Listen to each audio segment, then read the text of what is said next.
How do you walk away from your own wedding after your fiancé laughs while her family calls your mother a mistake in a dress? How far can respect be pushed before a quiet man stops being polite and starts using the systems he understands better than anyone in that room? This is how I went from humiliated groom to the man who calmly pulled the legal pin on their whole life. Before we dive deeper into this story, I have one small request. Please subscribe, drop a like, comment, and hit that hype button to boost this channel so more people can discover these incredible stories. My name is Lucas Grant, and on the day I was supposed to get married, I watched my mother shrink into herself at a table full of people who thought she was a joke. The morning started quiet. I woke up before my alarm, staring at the ceiling in my small condo, listening to the city noise outside. The suit was ready, the ring was in its box on my dresser, and my phone already showed a pile of unread messages from relatives and friends. Most of them were simple congratulations, a few jokes about me finally settling down. I tried to smile at them, but my chest felt tight in a way I could not explain. I checked on the car for my mother twice. I had arranged a taxi to pick her up from her apartment because she refused to let me pay for a private driver. She told me she could sit in any car, that she did not need something fancy to feel proud. I still called the driver myself that morning to confirm the time and the address. I told him my mother might seem nervous, and I wanted him to be patient with her. At the cathedral, everything looked like a movie. The decorated arch, the flowers, the white ribbon on every seat. Guests were already filling the pews when I arrived with my best man. Some people were taking pictures of the decorations. The air smelled like flowers and perfume, and a little bit like stress. I heard Mia's laugh from somewhere behind the doors and felt a small wave of relief. I told myself that once we got through this day, things would calm down. That was the lie I used to stay calm. I saw Evelyn and Greg near the front. They looked perfect. Greg in his expensive suit, chin high, greeting everyone like a politician. Evelyn in a dress that probably cost more than my first car. When they saw me, they greeted me with practiced warmth. Greg slapped my shoulder and told me I cleaned up nicely. Evelyn looked me up and down and said I looked better than she feared. She said it with a smile and a little laugh, like it was a joke between friends. I let it slide, like I always did. Then I looked for my mother. For a moment, I could not find her. Panic hit me fast. I checked my phone, ready to call the driver, when I finally saw her near the side aisle. She was standing alone, holding a small purse with both hands, wearing the dress she and I had picked out weeks ago. It was simple, dark blue, with a little bit of lace on the sleeves. Her hair was done in a way I had not seen since I was a kid. It made her look younger and sadder at the same time. When she saw me, her face lit up. She walked over slowly, careful not to trip on the floor. She told me I looked handsome and that my father would be proud. Her eyes were wet already. I hugged her carefully so I would not wrinkle my suit. I heard whispers behind us, people talking about how sweet it looked. I also heard one voice say they hoped she knows how to use a fork at the reception. I did not turn to see who said it. Inside the cathedral, the seating chart was printed on a big board. I went over to check where my mother would sit. When Mia and I planned the ceremony, I had insisted that my mother sit in the second row, right behind the front row that belonged to the bride's parents. It mattered to me more than the cake, more than the band, more than anything. I had made it clear many times. On the board, I saw the Collins family in the front row as expected. Then I looked for my mother's name. It was not in the second row. Her name, Rosa Grant, was printed further back, mixed with distant cousins and work friends, like she was just another guest. My stomach dropped. I thought maybe it was a mistake, so I checked again. It was not. Evelyn came up behind me. She noticed where I was looking. She explained, with that same smooth tone, that they had made some last-minute adjustments. She said it looked better for photos if the front and second rows were all balanced, and she thought my mother would feel more comfortable somewhere less visible. She told me not to worry about tiny details on such a big day. I told her calmly that it did not work for me. I picked up a pen from the welcome table and changed the name cards on the reserved seats myself. I moved my mother's name back to the second row. I wrote it slowly, carefully, like signing something that truly mattered. Evelyn watched me, her smile getting thinner, but she did not stop me. She just said she hoped my mother would not feel out of place. Her voice made it clear she believed my mother already was out of place. The ceremony itself went well. The music played on time. The priest spoke the usual words about love and commitment. Mia looked beautiful, walking down the aisle. When she reached me, I felt a wave of something like peace. In that moment, I thought the little cuts from her family were a price I could pay. I told myself that every family had problems, and that you just learned to live with them. After the vows and the pictures on the church steps, we all moved to the reception hall attached to the cathedral. It was big, full of round tables and a long buffet, with a decorated stage at the front. The band was setting up. Waiters were walking around with trays, and people were already drinking and laughing. I noticed right away who was being thanked for this wedding. Evelyn and Greg walked around the room like hosts of a show. They told people they were glad everyone could join them on their daughter's special day. I heard them say they had worked so hard to make everything perfect. A few times, Greg told people I had helped where I could, like I had done some odd jobs, not paid for most of the event. They did not say a word about my mother, about the years she spent cleaning houses so I could get an education and a job that made this wedding even possible. Rosa sat at a table near the front, but not too close to the stage. She kept adjusting her dress, smoothing the fabric, touching her hair. I could tell she felt people were looking at her. Some were. A couple of guests gave her kind smiles. Others gave her the quick, curious look you give a stranger. I walked over several times, made sure her plate was full, introduced her to people. She thanked everyone, spoke softly, and tried her best to keep her hands from shaking. The speeches started after dinner. First, Greg took the microphone. He thanked friends, business partners, donors to their family charity. He talked about how proud he was of Mia, how she deserved the best. Then he glanced at me and said he was glad she chose someone stable. He said I was safe, like I was a boring car model you bought because it would not break down. People laughed politely. I smiled like I did not hear the edge in his voice. Then came the funny stories part. It was not something I had wanted, but Mia insisted. She said her family loved humor and that it would loosen everyone up. The microphone passed from hand to hand. A cousin told a story about Mia in college. An old friend told a story about me working too many hours. People laughed and clapped. Then Tyler took the microphone. Tyler always wanted to be the loudest in the room. He had that kind of energy that made people either love him or roll their eyes. He walked to the center with a drink in his hand, cheeks already red. He said he wanted to talk about where Lucas came from. The room laughed, expecting something harmless. I felt my jaw tense. He talked about the neighborhood where I grew up. He exaggerated the small apartment, the broken elevator, the fact that my mother cleaned houses for a living. He turned parts of my life into little jokes. He said it was nice that someone like me managed to climb up to their level. The laughter around us became louder. I watched my mother stare at her hands. He looked toward my mother's table and said something like she was doing well for someone who used to scrub floors. I saw a few people shift uncomfortably. Others laughed anyway, because that is what people do when they want to stay on the right side of a rich family. Then I saw it. Evelyn leaned toward a group of guests at their table, slightly behind Tyler's back. She gestured toward my mother. I could not hear every word, but I clearly heard the phrase. She said my mother was not a real mother, that she was a mistake in a dress. She smirked, confident that only her table would catch it. They were wrong. The room was full of phones, full of cameras, full of open ears. The microphone was still on. The noise dipped just enough for her words to land. I watched faces change, eyes widen, mouths press shut. I saw one guest lower his phone, then raise it again and keep recording. I looked at Mia. She was standing at the edge of the stage, close to her parents. She heard it. I know she did, because she winced for half a second, then forced a laugh to match the mood at her family's table. She did not move toward my mother. She did not speak up. She just went along with it, to keep things smooth. My mother's face fell in a way I had never seen. She did not cry. She just seemed to fold into herself, like someone had turned off the light inside her. Her shoulders dropped. Her eyes went to the floor. She reached for her water glass with careful hands and took a long sip, trying not to spill. Something inside me went very still. It was not rage. It was something colder and sharper. For years, I had told myself that if I was patient, if I was polite, people would eventually show me and my mother the respect we deserved. In that moment, I understood that some people never would. They did not see me as a partner. They did not see my mother as family. They saw us as tools and props. The band was supposed to play next. The MC was about to move on.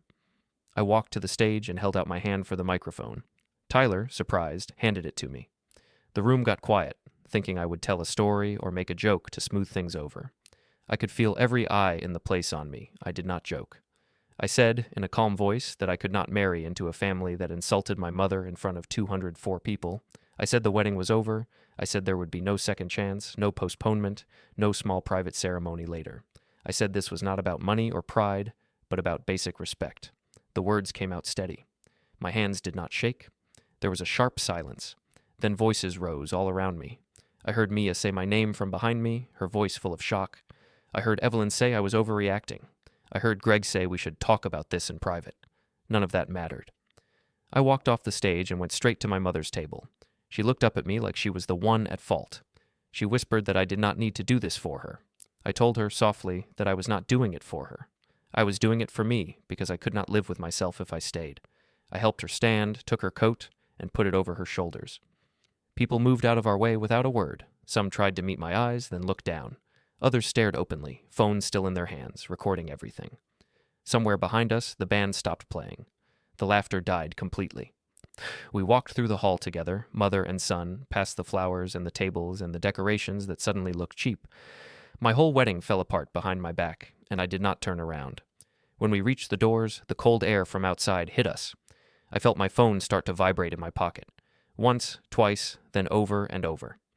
By the time we reached the car, it would not stop. I helped my mother into the seat, closed the door gently, and finally pulled the phone out. On the screen, at the top of a flood of messages, I saw a notification from my cousin. He had sent me a video from the reception.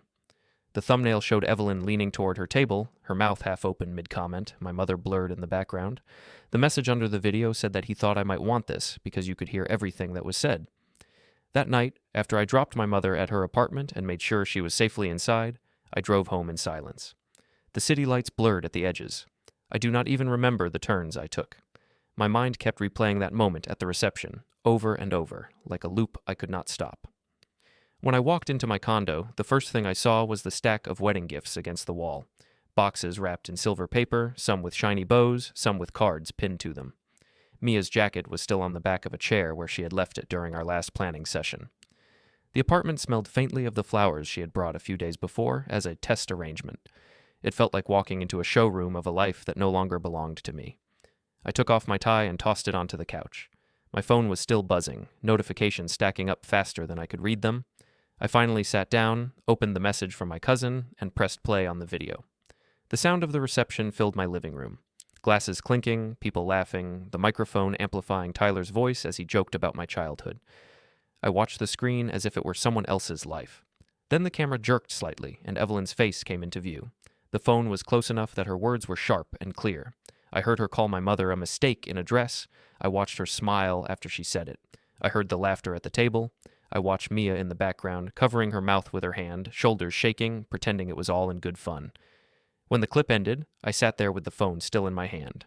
I played it again, then again. Each time, the same details burned deeper into my mind. My mother's face, the way she tried to disappear into her chair, the way nobody stood up for her, not even the woman I was supposed to marry. Part of me wanted to throw the phone across the room.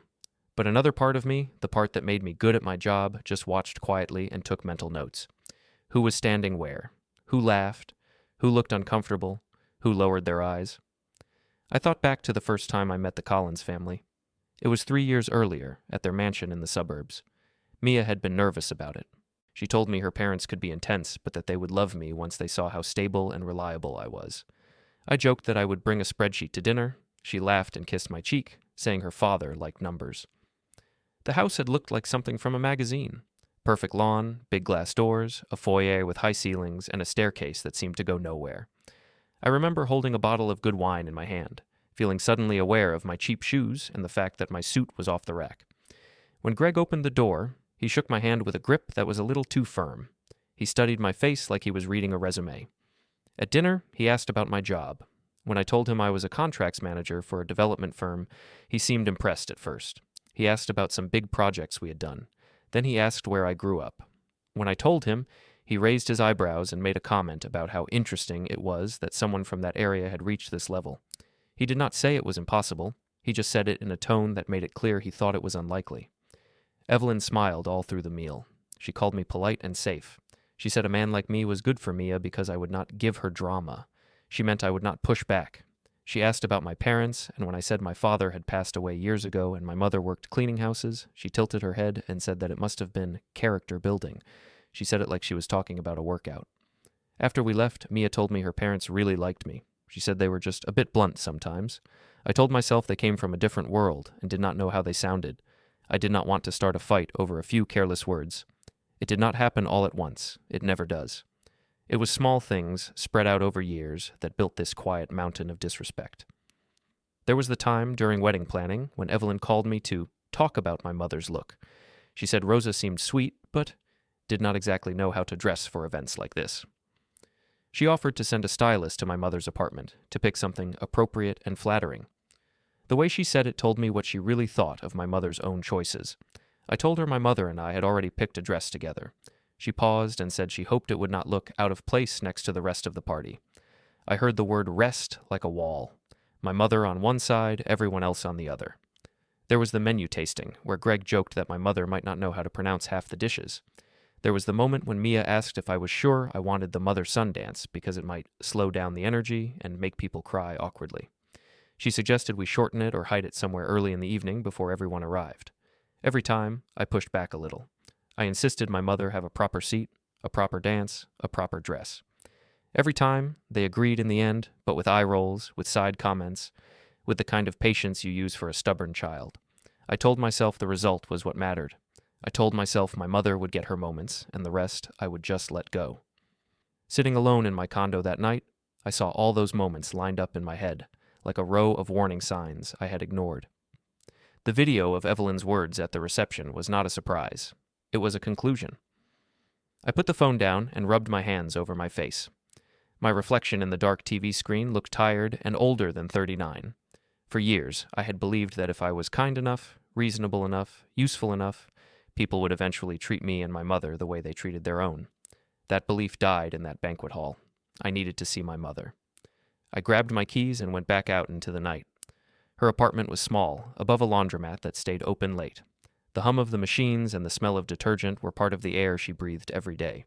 When I knocked, she opened the door already out of her dress, wearing a worn house robe. Her hair was pinned back and her eyes were red, but she smiled when she saw me. She told me I should be resting. She said this had been a big day. I stepped inside and closed the door behind me. The dress we had chosen together hung from a hanger on the closet door. It looked even simpler now, under the harsh light of the small room. My mother looked at it and said maybe it had been too much. She joked weakly that she should have stayed home, that she must have made some mistake. I sat her down at the small table by the window and told her exactly what had happened. I did not repeat the words Evelyn had used. My mother had heard enough of them already. I just told her that they had mocked her and that I had called off the wedding because of it. She shook her head and said I did not have to do that for her.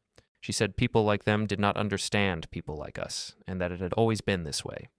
She told me she could have handled a few more rude words if it meant I would be married and secure. That was the word she used. I told her I was already secure. I told her my job, my home, my life did not depend on anyone who looked down on her. I realized as I said it that I was telling myself as much as I was telling her. She reached across the table and squeezed my hand. She told me that I was a good son, but she also told me she did not want to be the reason my life fell apart. I promised her that my life was not falling apart. In some strange way, it felt like it was finally starting to be honest. The next morning, I went to the office. I thought about calling in sick, but routine was safer than staying alone with my thoughts. When I walked into the open plan space, people looked at me with different expressions. Some already knew the wedding had blown up. News travels fast. A few asked if I was okay. I said that things had changed and left it at that. My boss called me into the glass meeting room. He had heard a version of the story from someone who had been at the event. He asked if I needed time off. I told him I would appreciate a day later in the week, but for now I wanted to work. He nodded and said he respected that. Then he changed the subject to a contract review that needed my attention. It felt almost comforting. At my desk, surrounded by spreadsheets and legal language, I realized something important. In this world, the world of contracts and agreements and numbers, people took me seriously. They trusted my judgment. They asked for my advice. The same man who had been treated like a background prop at his own wedding was, in this building, the person people turned to when they needed to make sure millions of dollars were safe. It made the contrast with Mia's family even clearer. They did not see my skills, my experience, the years of work that got me here. They saw a quiet man from a poor background who was useful for their image and investments.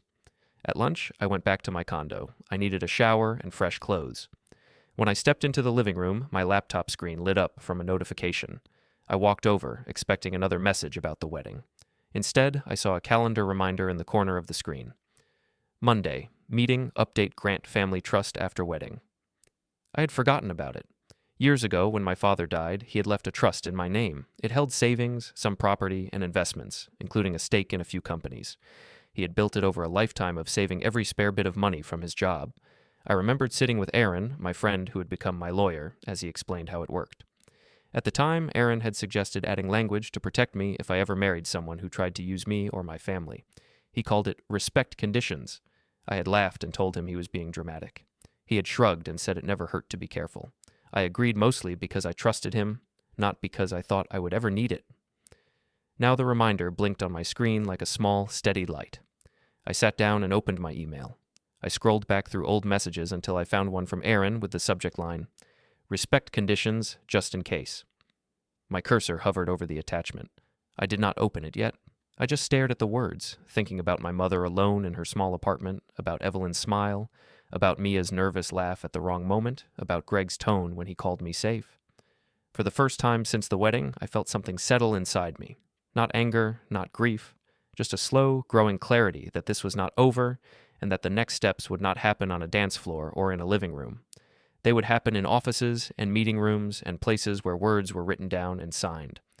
The reminder kept blinking at the corner of the screen, waiting. I did not sleep much after that. I lay on the couch with the TV off, the room dark except for the blinking light on my laptop. Every time I closed my eyes, I saw my mother at that table. I heard Evelyn's voice in my head. I heard my own voice on the microphone saying the words that ended the wedding. By morning, my phone battery was almost dead from all the messages. There were texts from coworkers, friends, cousins, even people I barely knew. Some were shocked, some curious, some pretending they cared more than they did.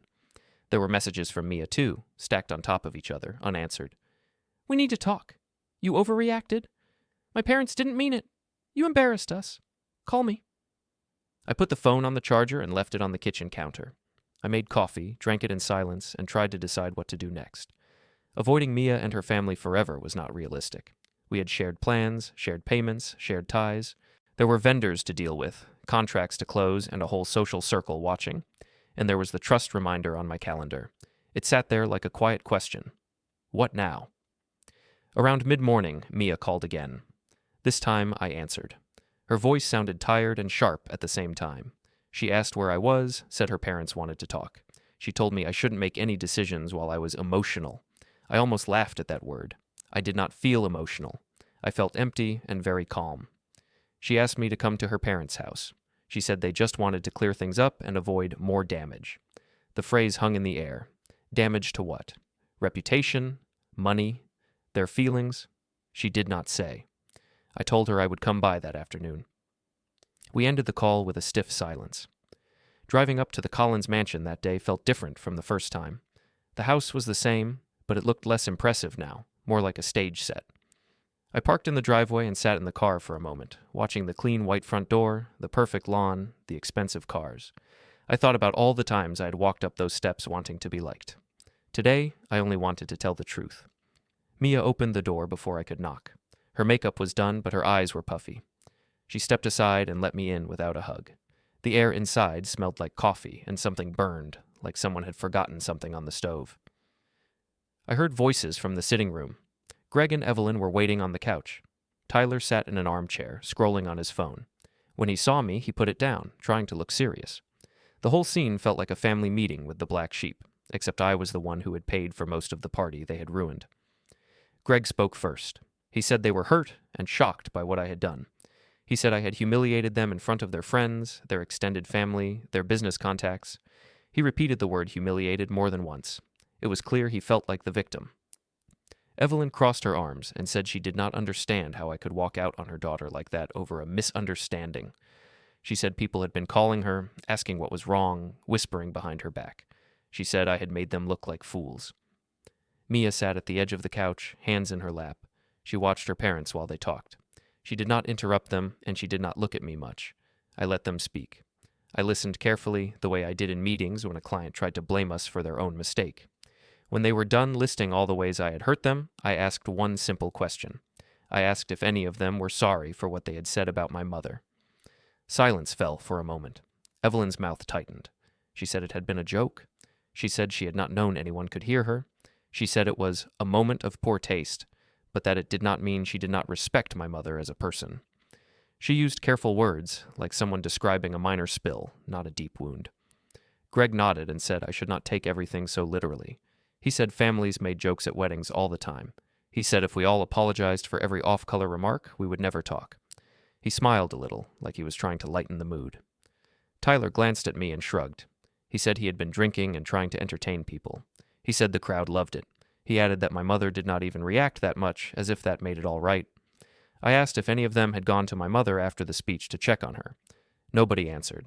Evelyn said there had been so much going on, and they had needed to manage the event. Mia shifted in her seat and finally spoke.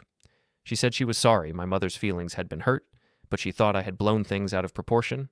She said we could have talked about it the next day. She said calling off the wedding in public was the real insult. I looked at her. I tried to find the woman I had loved under the nervous, defensive face in front of me. I remembered nights when we had eaten takeout on my couch, when she had cried over work stress and I had held her, when she had told me she admired my patience and my loyalty. I wondered where that person had gone. I told them calmly that I did not end the wedding because of one joke. I ended it because their comments were the clearest sign yet of how they truly saw my mother and, by extension, me. I said I could not bind my life to a family that believed my mother was a mistake, even if they never said it that plainly again. Greg sighed and rubbed his forehead. He said we could not undo what had happened, but we could manage the story. He said people already knew about the blow-up, but we could tell them the wedding was only postponed, that we had a private issue, that everything was under control. He talked about narrative and perception like it was a business problem. Then he slipped. He mentioned that some of their investors had been at the wedding. He said they had already announced me as part of the family and strategic future. He said it would be bad for the company if those people thought there was instability. That was the first time in that conversation that I felt something like interest. I asked him what he meant exactly. He explained that they had been in talks to expand, that my position as a trusted contracts manager at my firm and as beneficiary of my father's trust had helped reassure some investors. He said it made them look solid, reliable. He said our connection helped. I realized then that in their minds, the marriage was not just about Mia and me. It was also about their company, their image, their deals. I was not just a groom. I was a sign of stability they could point to. I told them there would be no story about a postponement. There would be no second date. I told them the wedding was over. I repeated it clearly. I told them I would deal with vendors and contracts and that I would not leave them with bills they could not cover, but I would not pretend for anyone. Mia's eyes filled with tears.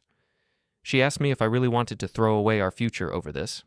She used the same words my mother had used in her apartment, but with a very different tone. My mother had been worried for me. Mia sounded worried for herself. I told her gently that I had already thrown away too much of myself trying to fit into her family's idea of who I should be. I said this was the first time I was choosing myself and my mother over their comfort. Evelyn said something about me being ungrateful. Greg warned me I was making a mistake I would regret for the rest of my life. Tyler muttered that I was being dramatic. The words washed over me and did not stick. When I left the house, the air outside felt lighter. The sky was gray, the driveway was quiet, but I felt something inside me settle. There was no going back now, and I did not want to. I drove to a small cafe near the courthouse where Aaron's office was. I had not made an appointment, but I knew he would be there. I ordered a coffee, sat by the window, and finally called him. He answered on the second ring. He already knew something was wrong from my voice. I told him, in plain words, what had happened at the wedding. I did not hide the embarrassing parts. I told him what Evelyn had said, what Tyler had joked about, how my mother had looked. I told him I had canceled the wedding in front of everyone. He was quiet for a moment, then said he was proud of me.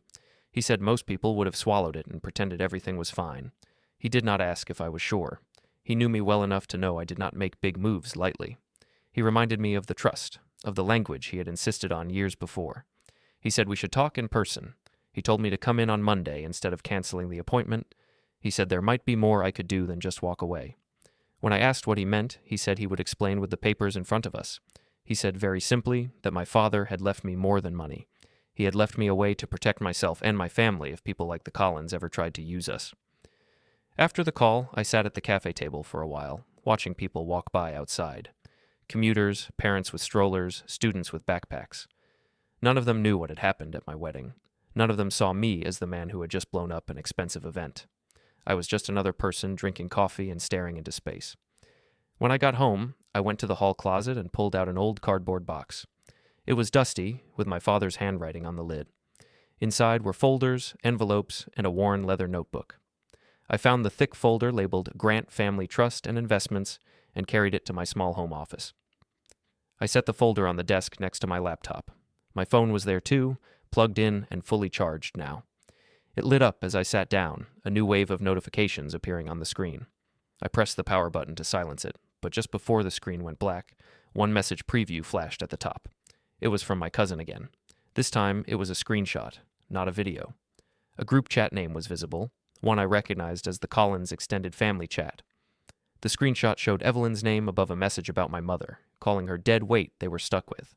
Under it, I saw Mia's name, followed by a line of laughing emojis.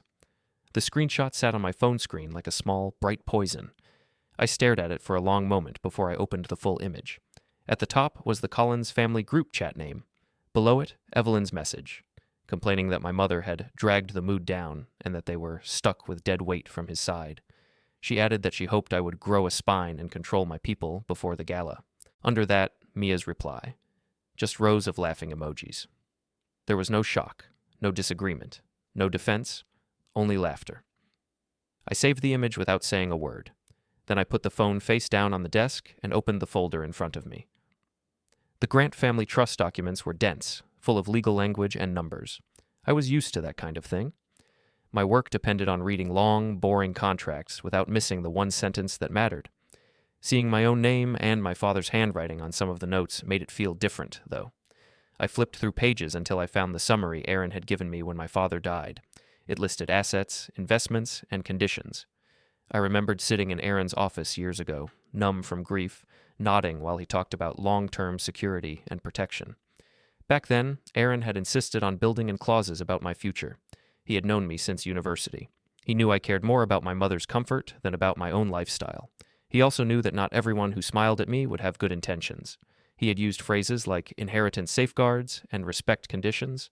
I had half listened, mostly trusting him. Now those words came back to me with a different weight. I could not see all the details clearly sitting alone in my condo. I am good with contracts, but I am not a trust lawyer. I knew enough to understand that my father's money was tied into several companies, including some in construction and development. I knew one of those companies was Greg's. I knew that the trust's involvement made Greg's company look stronger to other investors. I also knew that my father had not liked the idea of me ever being treated as an accessory by someone richer than us. He had said it more than once when I was younger. Names on paper matter more than names in people's mouths. I closed the folder and leaned back in my chair. The situation in my head shifted slightly. Before, it had felt like I had walked away from something powerful and left them to continue without me. Now it felt more like I had taken myself away, and something underneath them had started to crack at the same time. I did not know exactly how yet, but I intended to find out. On Monday morning, I went to Aaron's office. It was in an older building near the courthouse, nothing fancy from the outside. Inside, it was simple and organized, full of shelves and thick files. His receptionist greeted me with a sympathetic look. News traveled fast, even outside the family chat bubbles. Aaron came out of a small conference room with a folder in his hand. He wore the same kind of calm expression I had seen him use with nervous clients. But when he shook my hand, he squeezed a little tighter, and his eyes were softer. He led me into the conference room and closed the door. We sat across from each other at the table. He set the folder down between us. "I'm glad you didn't cancel," he said. "I almost did," I replied. Then I saw some things. He asked to see the video and the screenshot. I handed him my phone and let him watch and read in silence. He did not react with loud shock. He just nodded slowly, his jaw tightening slightly at certain parts. When he finished, he put the phone down and said, "You did the right thing calling off the wedding." "I didn't come here for emotional support," I said. "I know how that sounds, but I'm past needing people to say I did the right thing. I need to know where I stand." He smiled faintly. "That's why I like you. You come to me when you want answers, not applause." He opened the folder on the table. Inside were copies of the trust documents, the ones I had at home, plus more detailed notes. He tapped one section with his finger. "Your father was very clear about a few things," he said. "He wanted to support you. He wanted to make sure your mother was always safe, and he wanted to make sure nobody could use you or her as tools while pretending to respect you." He reminded me of the structure. The Grant family trust held a mix of assets, some cash, some property, some investments in companies. One of those stakes was in Collins Construction, Greg's company. It was not a majority share, but it was a significant piece, enough to give the trust influence and to reassure other investors who respected my father and later me. "There are also provisions tied to your marriage," Aaron said. "We set those up when we thought you might get married one day. They were meant to define what a spouse would be entitled to from the trust. and under what conditions? I remembered a vague conversation about that and how I had joked that if I ever married, my wife would probably earn the right to half of everything just by putting up with my long work hours. Aaron pointed to a paragraph highlighted with a small sticky note. I did not read every word there. I did not need to. He explained it in plain language.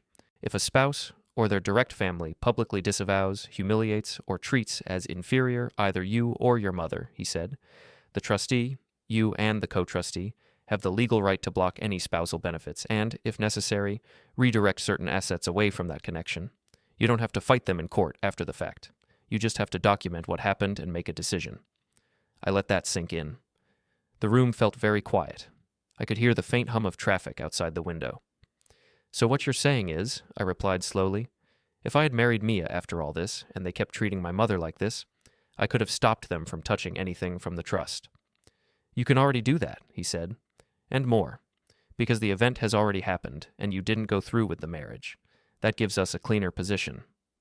He went on to explain that the trust's stake in Collins Construction was structured in a way that allowed for withdrawal or change of terms if certain conditions were met, or if the trustee believed the relationship with that company went against the spirit of the trust. The disrespect clause, as he called it, was one of those conditions. I did not ask for every detail. I would get those later, in written summaries I could review. For now, I needed the broad shape. So what can I actually do? I asked, in real terms. First, he said, we can document everything. The video, the screenshot, any witnesses willing to confirm what was said at the wedding. We won't threaten anyone with it. We'll just have it recorded. That word, recorded, felt important. Not shouted. Not posted online. Recorded. Second, he continued, we can review the trust's position in Collins Construction and decide if we want to remain involved or not. If we don't, there are mechanisms to either pull out or adjust the terms in a way that will change their financial comfort. And third, I asked. He looked at me carefully. Third, we consider how public or private you want this to be. We don't start with drama. We start with letters, quiet notices, small moves. We let them show us whether they're going to be reasonable or arrogant. My bet is on arrogant. I thought about Greg's face when he had talked about investors and stability. I thought about how Evelyn had worried about looking foolish, not about what she had actually said. I thought about Mia's laughter reacting to the phrase dead weight. I'm not interested in shouting matches, I said. I don't want to drag this through the tabloids or whatever. I don't want them to live in a world where they can spit on my mother and still enjoy all the benefits of being attached to me. Aaron nodded. Then we work quietly. We use paper, we use signatures, we use math. We spent the next hour going through a checklist. He wrote down what we needed. Copies of the wedding contract with the venue, any agreements between me and Mia's family about costs, the exact terms of the trust's investment in Collins Construction, and a list of known investors who had been at the wedding and might become relevant later. He told me not to contact the Collins family about any of this yet. He knew them by type, even if he had never met them. Rich, image-obsessed, used to getting their way. They would be focused on controlling the story and blaming me. They would not think to check whether some of the ground under their feet actually belonged to my father's careful planning. On my way back to the office, I stopped by the cathedral reception hall. I had made an appointment with Claire, the events manager. She met me in her small office off the side of the main hall. The room was decorated with sample menus and photos of smiling brides and grooms who had not walked out in the middle of the night. Claire looked tired, but she greeted me kindly. She said she was sorry for how things had turned out. She said she had seen a bit of what happened and that she understood why I had left. We went over the contract for the wedding. It was in my name. The payment had mostly come from my accounts and the trust, with some contributions from the Collins family for extras. Claire explained the cancellation terms. Normally, if a couple walked out halfway through an event, they would lose a large portion of their payment. But she also said this situation was unusual. The event had technically continued for some guests. Food had been served. The band had played a while longer before leaving. Drinks had been poured. We worked through it calmly. I did not threaten lawsuits or demand anything unfair. I just asked for a clear accounting of what had been used, what had not, and what was left. She promised to prepare a detailed statement for me and send it by the end of the week. Before I left, she lowered her voice and told me that Evelyn had already called the venue twice, furious. Evelyn had demanded that Claire help her fix the story, and had hinted at bad reviews if she did not. Claire said she was relieved to be speaking with someone who cared about facts instead of image. When I walked back through the empty reception hall, the tables were bare. The flowers were gone. The only sign of the night before were a few faint marks on the floor where chairs had scraped. It looked like a stage between plays. At my office that afternoon, I pulled up our internal system and looked at the file for Collins Construction. Our firm had been considering awarding them a large contract for an upcoming project, partially because of their supposed stability and the trust's backing. Looking at their numbers with fresh eyes, I saw the small cracks I had ignored before. Late payments on smaller projects, overconfident projections, heavy dependence on outside capital. I did not change anything that day, I just took notes. I wrote a short memo for myself, listing the risks. I did not send it yet. When I got home that evening, the condo was quiet again. The gifts were still stacked against the wall.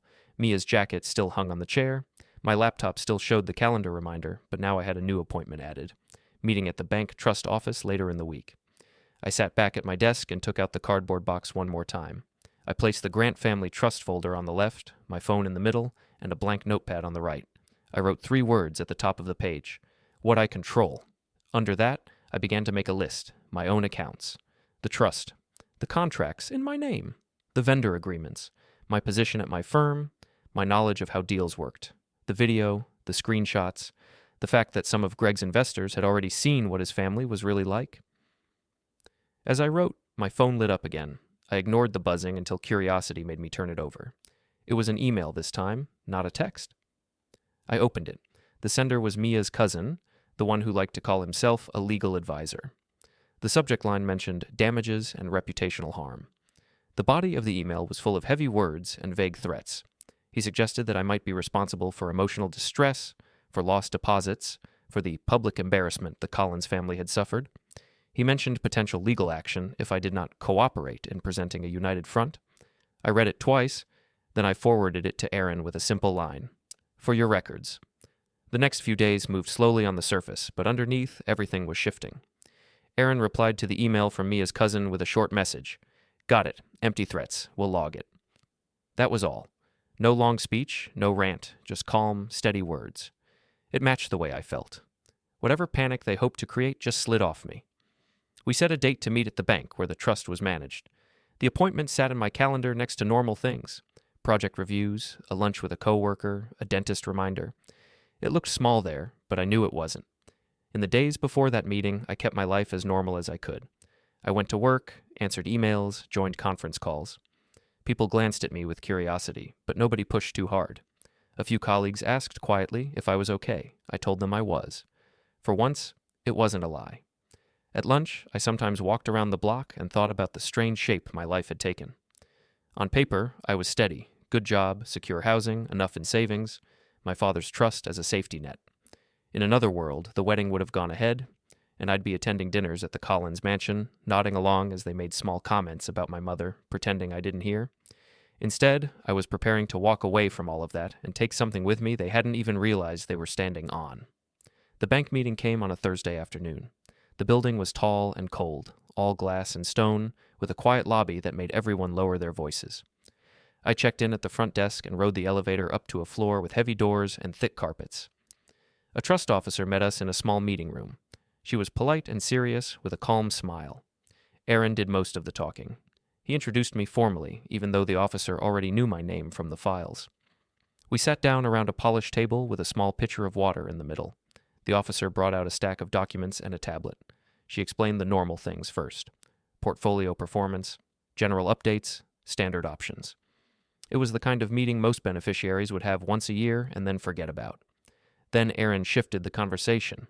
In his careful, professional tone, he mentioned that certain conditions in the trust had been triggered by recent events. He did not tell the story. He didn't need to. He just referenced sections and dates, pointing to items with the tip of his pen. The officer read silently, nodding as she followed his explanation. She understood the type of clause he was talking about. I could see it in her eyes. This was not something they dealt with every day, but it was not unheard of either. She asked me if I wanted to move forward with the options Aaron had presented. There was a space on a form for my signature. I read the simple summary he had prepared for me. It did not list every detail. It didn't have to. It just said, in clear language, that I was choosing to adjust the trust's future entitlements relating to marriage and to review its current involvement with certain companies. The officer watched my face for hesitation.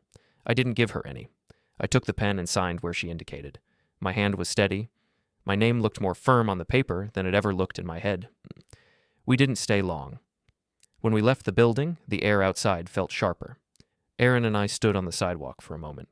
People moved around us, going about their business. "That was the first step," he said. "Does it start right away?" I asked. "Some of it, yes. Some of it will move in stages," he replied. "Nothing loud, just gears turning." I nodded. "Good. I don't need loud." He glanced at me. "You know, most people in your situation would want to blast this all over social media." "I'm not most people," I said, "and they've had enough control over the story already. I just want reality to catch up with them." The next day at work, I requested a meeting with my department head.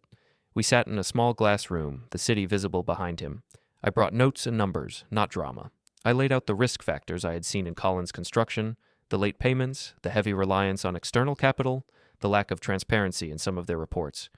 I did not mention my personal connection at first. I just talked as a contracts manager, as someone whose job was to see cracks before they turned into breaks. My boss listened carefully. He asked a few questions, tapped his pen on the table, and then told me to send him a written summary. He said he had also heard rumors about some scene at a wedding and had been wondering if it was connected. I told him, briefly, that the company's owners were not as stable as they liked to appear, and that their behavior in personal situations matched some of the risks in their documents. I did not ask him to do anything specific. I just told him I would be more comfortable if we considered other bidders too. By the end of the day, he had forwarded my memo to the higher-ups with a note. "Let's not rush this award. Lucas raises valid concerns." In the middle of all that, a letter came from a mediation center.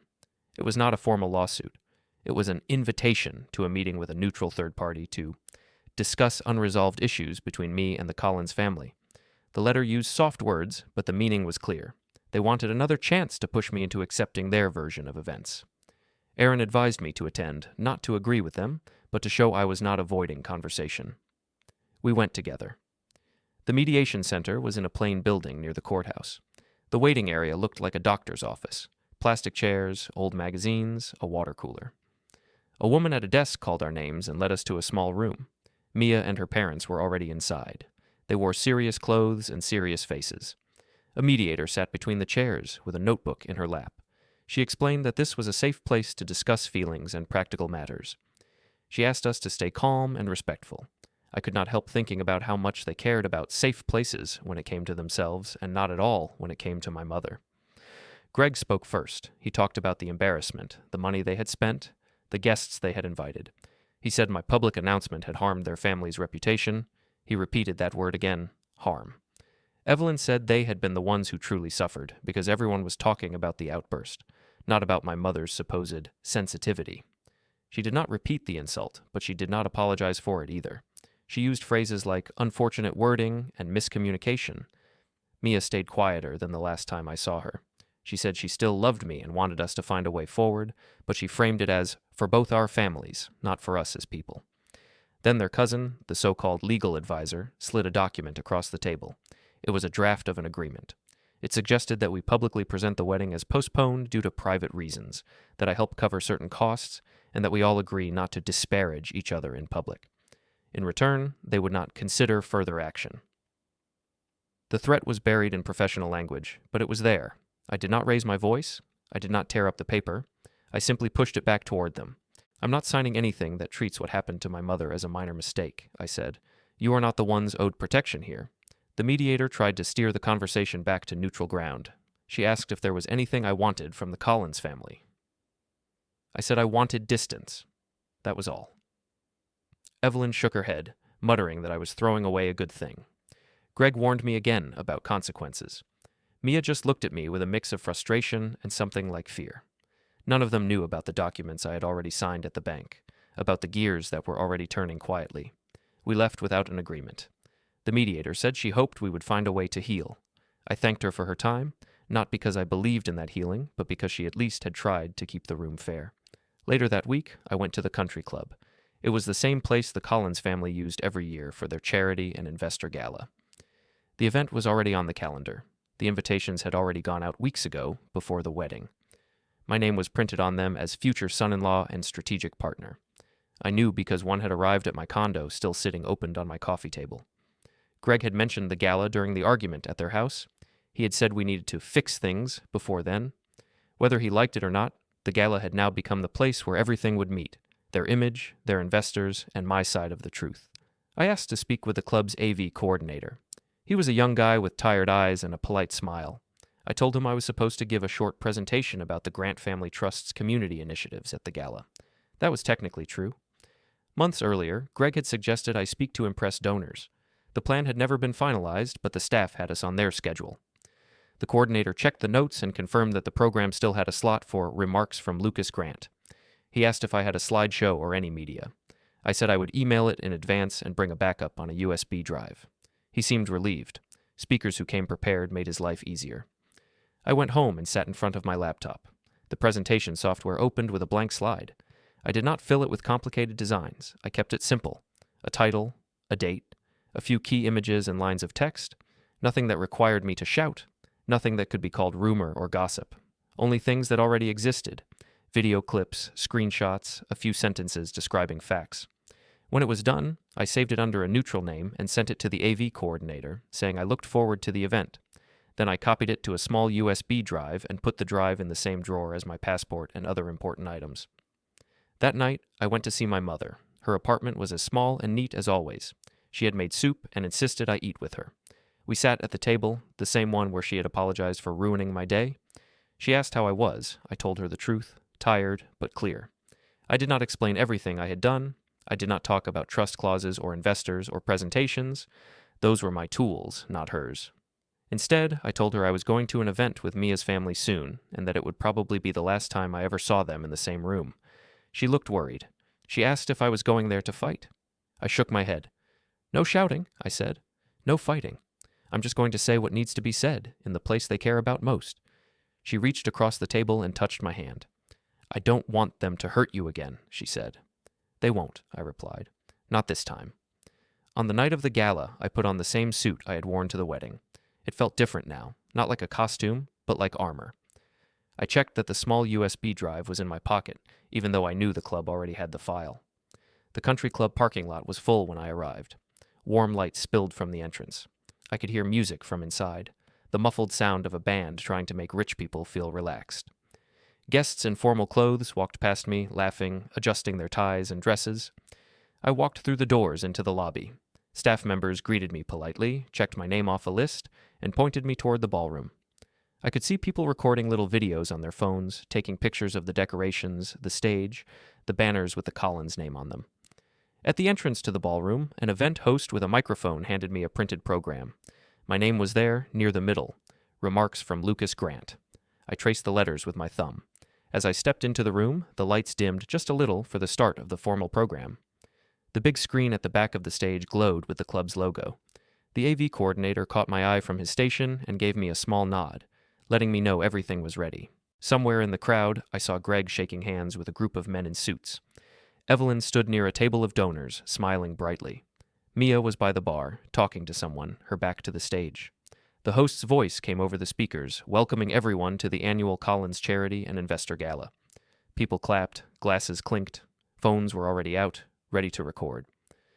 I found my seat near the front and sat down, calm and steady, as the evening's speeches began to roll toward my name. When they called my name, Greg introduced me as his future son-in-law and key partner. I thanked him, took the microphone, and said there would be no wedding and no partnership. The screen behind me showed the reception clip. Tyler's joke, Evelyn calling my mother a mistaken address, Mia laughing. The room went silent. Then I explained that the Grant Family Trust was invoking its respect clause, pulling its investment, and that my firm was reconsidering their contract. Board members opened the envelopes Aaron had prepared. Faces drained. I left the ring on the podium and walked out.